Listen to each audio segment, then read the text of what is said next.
சாப்பிட்டீங்களான்னு அன்பாக ஒரு வார்த்தை தான் கேட்டோம். இல்லை, நான் கூழ் எடுத்துகிட்டு வந்திருக்கேன், நான் அதை அப்புறம் சாப்பிட்றேன்னு சொல்லிட்டு எனக்கு அவங்க எடுத்துகிட்டு வந்த சாப்பாடெல்லாம் கொடுத்தாங்க.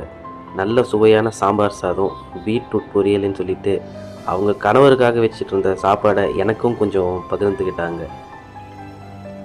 பொருளாதாரத்தில் தான் அவங்க வசதி இல்லாமல் இருக்காங்க, ஆனால் அவங்களோட மனசளவில் அவங்க மிகப்பெரிய செல்வந்தராக வாழறாங்கன்றதுக்கு இந்த ஒரு விஷயம் ஒரு நல்ல உதாரணமாக இருந்துச்சு. இந்த மாதிரி ஒரு மக்களுக்கு தான் நம்மளோட சப்போர்ட்டை திருப்பும் கொடுக்கணும்னு சொல்லிட்டு நான் அவங்கள திருப்பியும் கேட்குறதெல்லாம், சாலையோர வியாபாரிங்களுக்கு ஊக்கப்படுத்துங்க, அவங்க வாழ்வாதாரத்தை முன்னேறத்துக்கு நம்மளும் ஒரு ஆளாக இருக்கணும்னு சொல்லிட்டு எல்லாரும் பாடுபடுவோம். இந்த உலகத்தில் யாரும் யாருக்கும் சலைச்சவங்க இல்லை, யாரும் யாரோட தயவில் வாழுறதும் இல்லை. கடவுள்ன்ற ஒருத்தன் இருக்கிறான், அவன் எல்லாரையும் பார்த்துப்பான்.